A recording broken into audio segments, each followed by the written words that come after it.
गुरु भगवान के शुक्राने हैं। श्रीमद् भगवद गीता का दिन है आज, फ्राइडे। हम लोग 51, 52, 53 श्लोक ले रहे थे अध्याय 18 के। इनको एक बार पढ़ करके फिर आगे बढ़ जाते। हम लोगों ने लिया था 51वां श्लोक, 52, 53।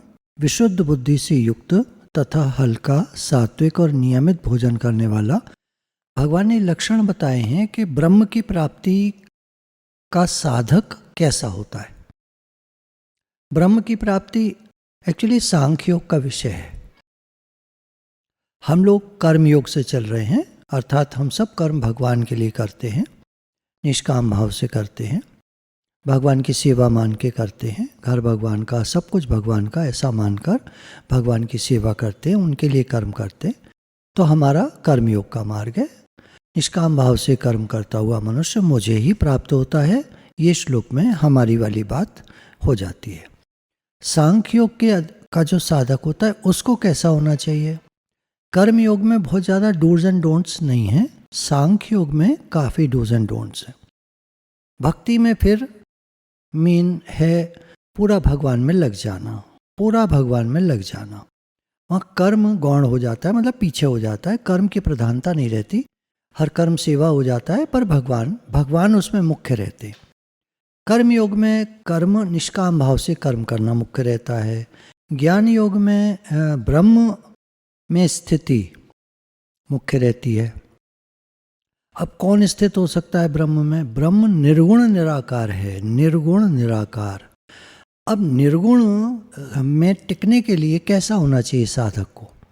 निर्गुण निराकार में टिकने के लिए तो उसको भगवान ने बताया है। विशुद्ध बुद्धि से युक्त, विशुद्ध बुद्धि हम लोगों ने लिया था। जो सांख्योगी साधक परमात्मा को प्राप्त करना चाहता है उसकी बुद्धि विशुद्ध अर्थात सात्विकी हो, उसकी बुद्धि का विवेक साफ साफ हो, उसमें किंचन मात्र भी संदेह न हो, पूरा वैराग्य हो उसको, अर्थात उसका कहीं भी मन ना हो चिपका हुआ। वैराग्य, न वैर न राग, कहीं भी। वैर भी खराब है, राग भी खराब है। हम लोगों ने लिया था ना कि हमारे मन में जब वैर होता है तो हम कहीं अनंत ब्रह्मांड में कमियां देख रहे होते, खराबियां देख रहे होते, दोष देख रहे होते, तो हमारे कर्म बन जाते हैं। मतलब जो परमात्मा है उसमें हम कमी देख रहे हैं एक तरह से। इसीलिए कहा किसी में दोष मत देखो, किसी की बुराई मत करो, किसी का बुरा मत देखो, किसी को बुरा करके मत देखो, किसी का बुरा मत चाहो। ये सब बातें आपस में लिंक कर जाती हैं। तो विशुद्ध बुद्धि से, जिस बुद्धि में द्वैत नहीं होता, दूसरा नहीं होता, द्वेष नहीं होता, राग नहीं होता, वैराग्यपूर्ण, विशुद्ध बुद्धि से युक्त तथा हल्का, सात्विक और नियमित भोजन करने वाला, शब्दादि विषयों का त्याग करके एकांत और शुद्ध देश का सेवन करने वाला, सात्विक धारण शक्ति के द्वारा अंतःकरण और इंद्रियों का संयम करके मन, वाणी और शरीर को वश में कर लेने वाला। सांख्य योग जो है काफ़ी मुश्किल सब्जेक्ट है। कर्म योग का मार्ग काफ़ी आसान है। भगवान ने कहा भी गीता में, हे अर्जुन, कर्म योग साधन में सुगम होने से श्रेष्ठ है। साधन में सुगम है कर्म योग। सांख्य योग थोड़ा भारी पड़ता है, मुश्किल पड़ता है। पूरा इंद्रियों का संयम है यहाँ पर। मन, वाणी और शरीर को वश में कर लेने वाला। मन भी, वाणी भी और शरीर भी उसके वश में हो। जरा सा भी स्थान मन को नहीं देना है कि वो अपना खेल खेल सके, वरना वो हमको नीचे गिरा देता है, झट नीचे ले जाता है, राग द्वेष में ले जाता है, बेकार की बातों में ले जाता है।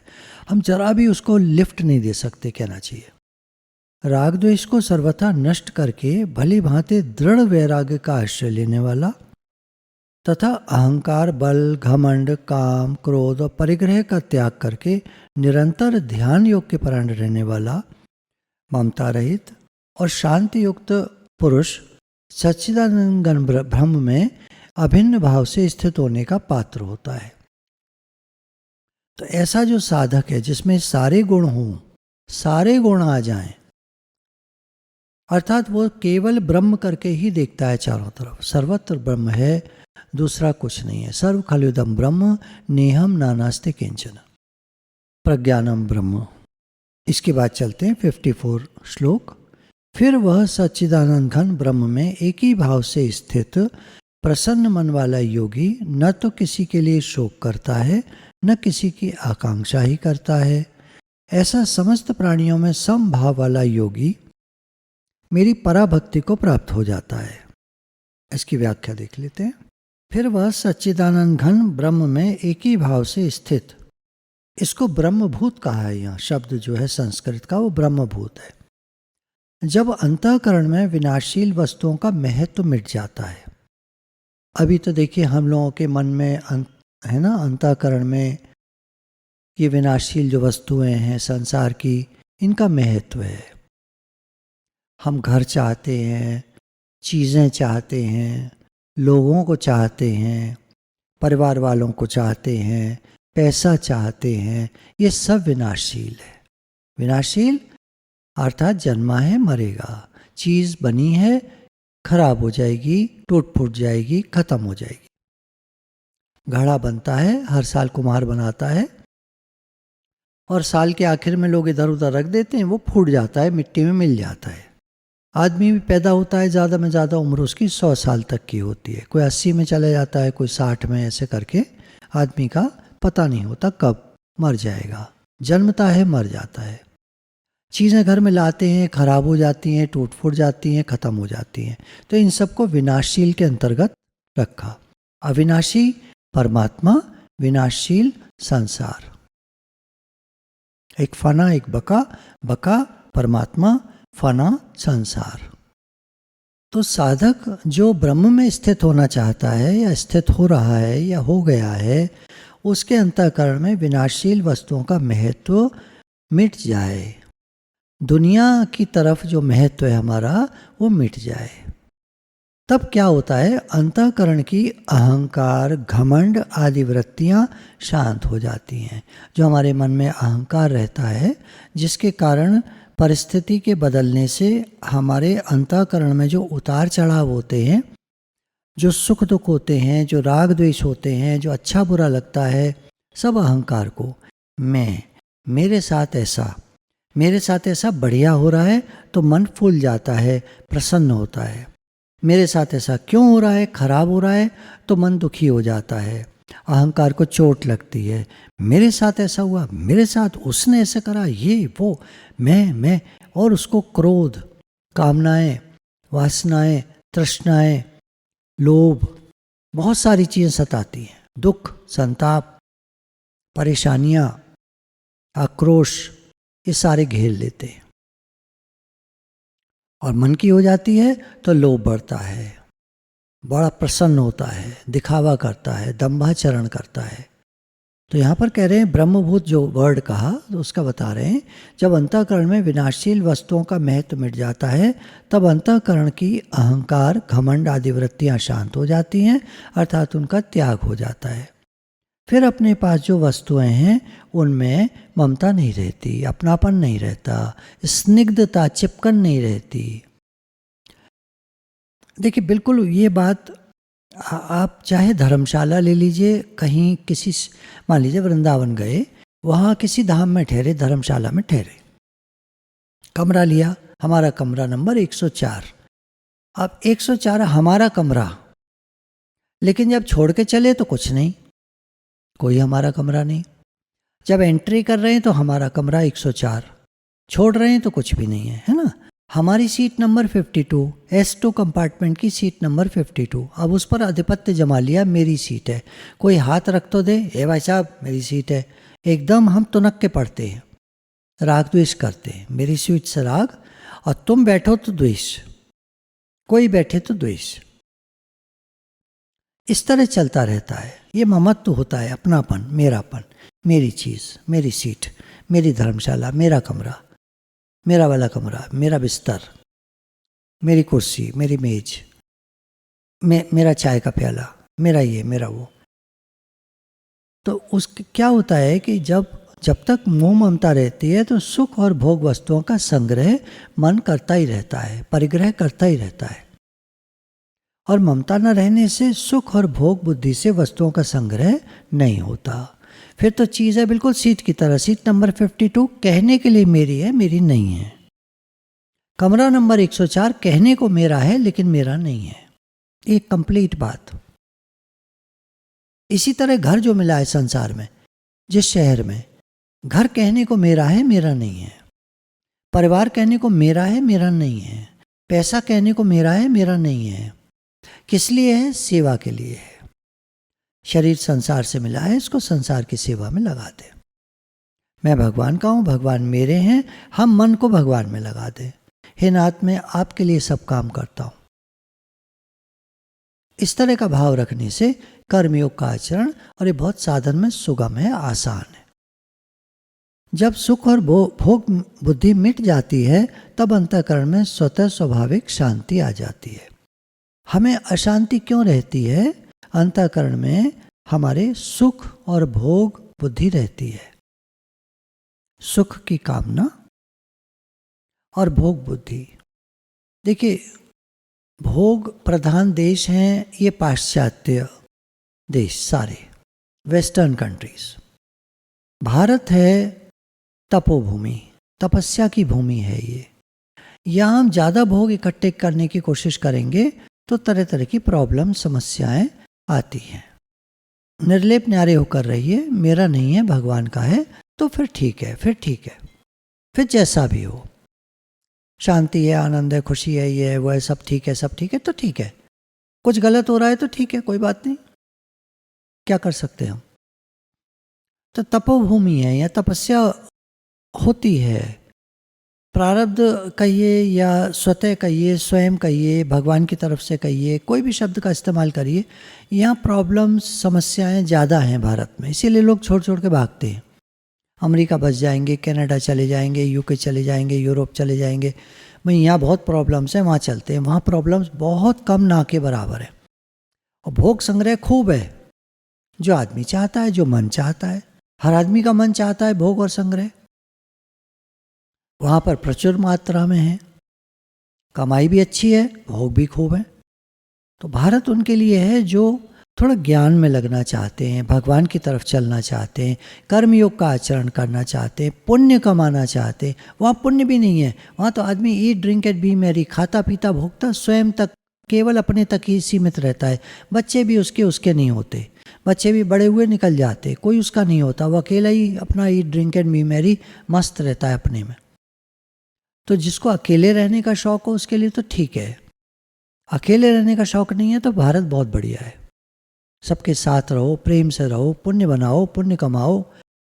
आपका आगे के कई जन्म, भारत में जन्म लेने के बाद में कई जन्म सुधर सकते हैं यदि हम अच्छे कर्म करते रहें तो। बाहर अच्छे कर्म का कंसेप्ट ज़्यादा है नहीं, ज़्यादा नहीं है, बहुत ऐसे है, अच्छे लोग हैं, सहायता भी करते हैं, पर भारत के कंपैरिजन में बहुत कम है। वहाँ अपने तक सीमित ज़्यादा है लोग। मन की प्रसन्नता की पहचान ये है कि वो शोक चिंता नहीं करता। खास बात है हम प्रसन्न रहें। शोक चिंता, सो साहिब चिंता करे जिस उपाया जग। जिसका भगवान है, जिसका संसार है, वो भगवान चिंता करे। मेरी चिंता हरि करे, मुझे न चिंता कोई। तो शोक चिंता हमारी प्रसन्नता में बाधा डालते हैं। प्रसन्नता कब बनी रहती है? जब मन में शोक चिंता नहीं होती। ठीक है, आया है समय, आया है, गुजर जाएगा। सब दिन होत ना एक समान। दुख का समय आया है, गुजर जाएगा, बीत जाएगा, चला जाएगा। सांसारिक कितनी ही बड़ी हानि हो जाए तो भी वो शोक नहीं करता। कह रहे कितनी भी बड़ी हानि हो जाए वो शोक नहीं करता। और अमुक परिस्थिति प्राप्त हो जाए ऐसी इच्छा भी नहीं करता। मेरे मन की हो जाए ऐसी इच्छा भी नहीं करता।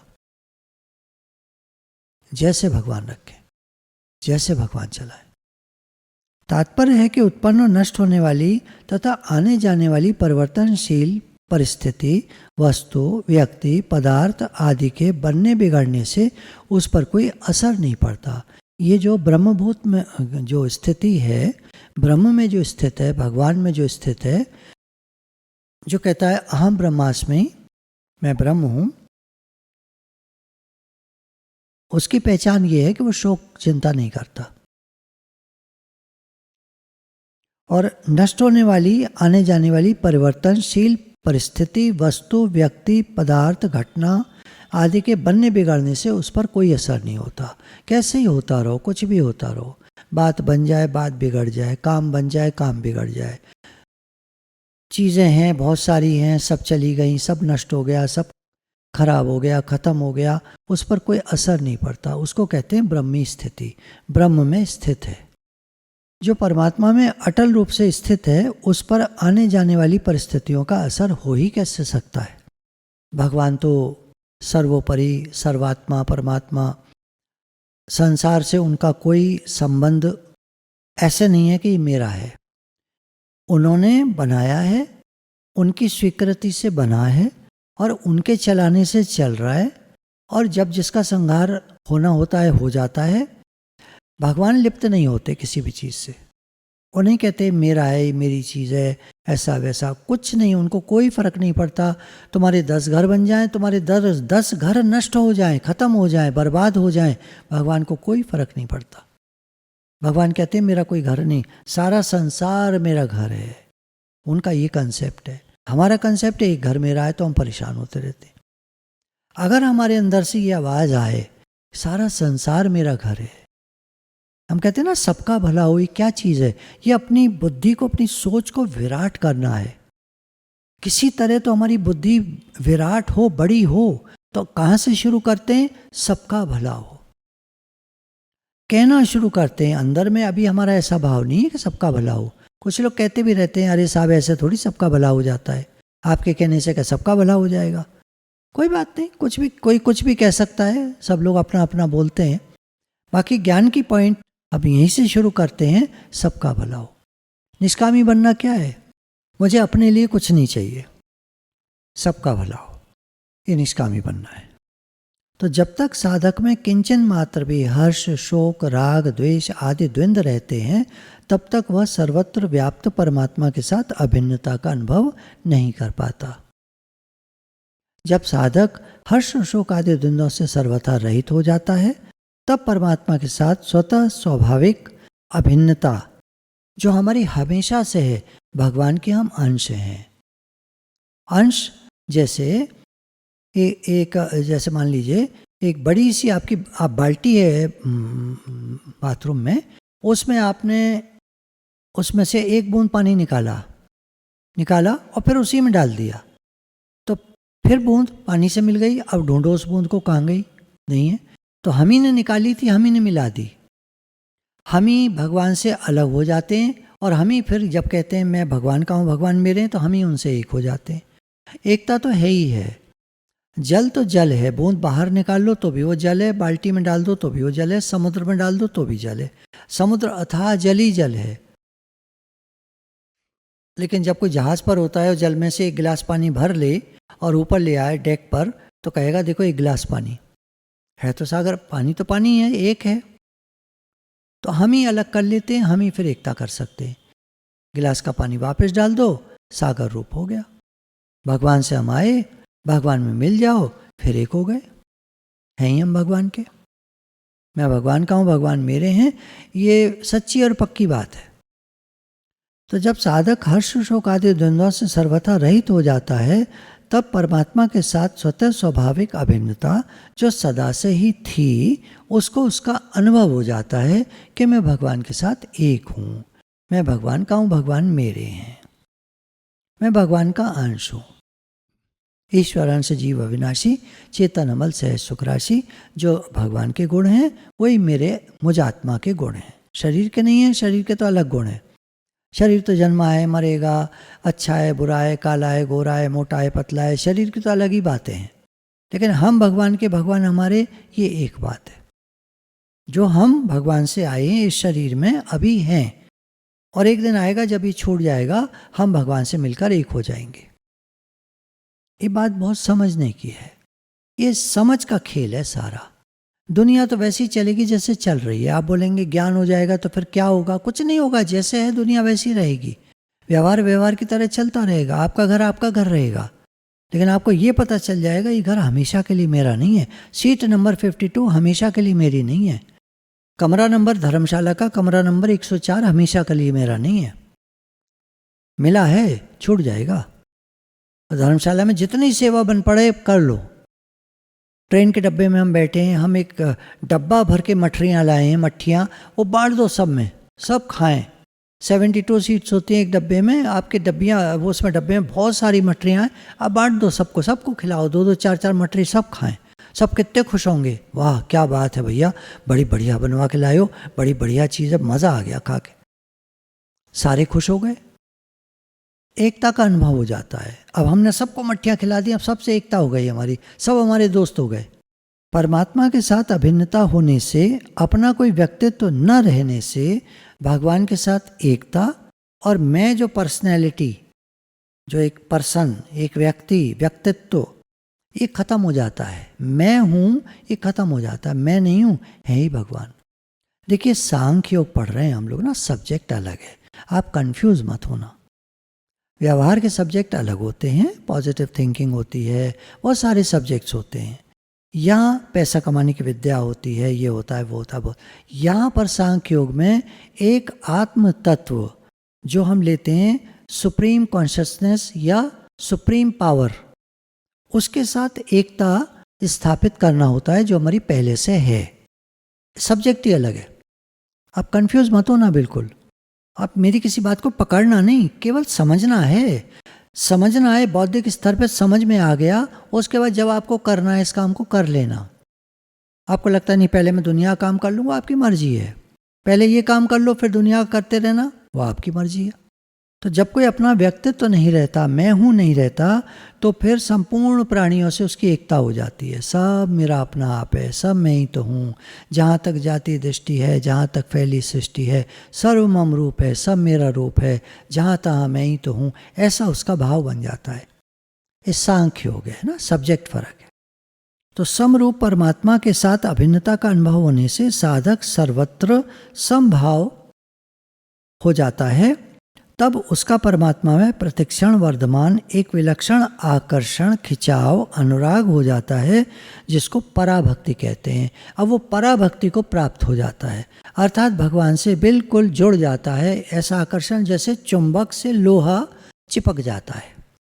हम जैसे लोहा, ऐसे उदाहरण के तौर पर समझने के लिए, हम लोग जैसे लोहा और भगवान जैसे चुंबक, तो जब हम भगवान से चिपक जाते हैं तो उनसे एक हो जाते हैं, फिर हम छूट नहीं सकते। हमारी कोई सामर्थ्य नहीं होती कोई तीसरा छुड़ाए, और तीसरा कोई है नहीं।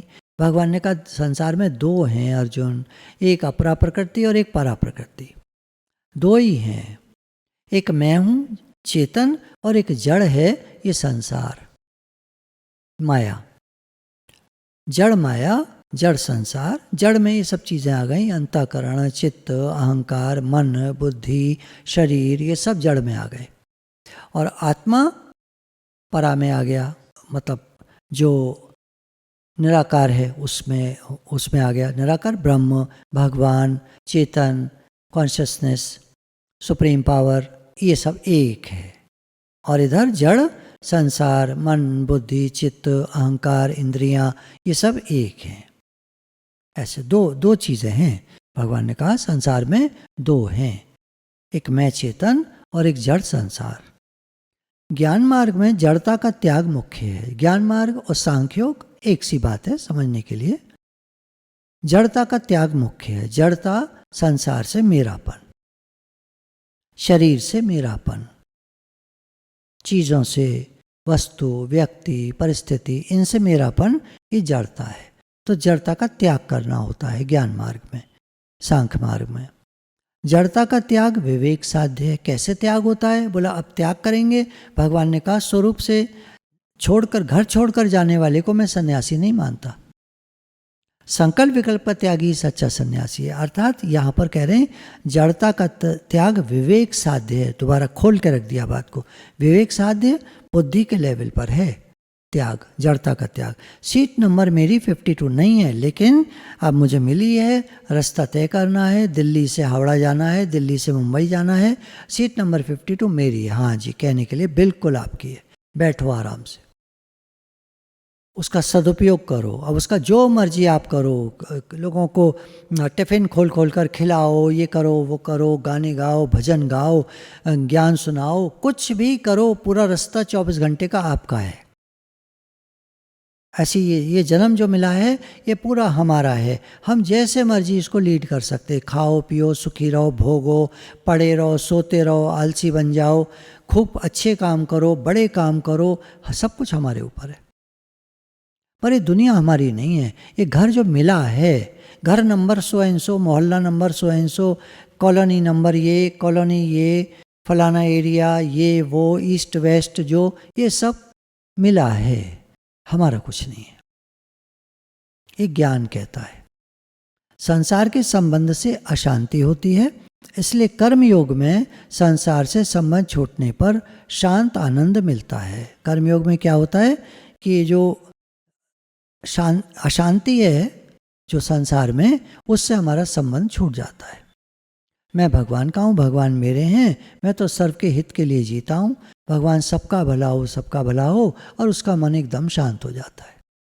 ज्ञान में निज स्वरूप में स्थित होने से निजानंद अर्थात अखंड आनंद मिलता है। ज्ञान का थोड़ा सा फर्क हो गया। कर्म योग में शांति मेन है, ज्ञान में अखंड आनंद मेन है। भक्ति योग में भगवान से अभिन्नता होने पर परमानंद अर्थात अनंत आनंद, जो प्रतिक्षण वर्धमान प्रेम है, ये मिलता है। भगवान से प्रेम बढ़ता ही चला जाता है। तो इस तरह से है। तो अभी ये ज्ञान की बात चल रही है। पराभक्ति, अभी ये 55 श्लोक जो आएगा, इसमें भी पराभक्ति की बात की है भगवान ने। गुरु भगवान के शुक्राने हैं। तो 54 आज पूरा हो गया। अगली बार 55 श्लोक गुरु भगवान के शुक्राने। थोड़ा शांत भाव से बैठेंगे।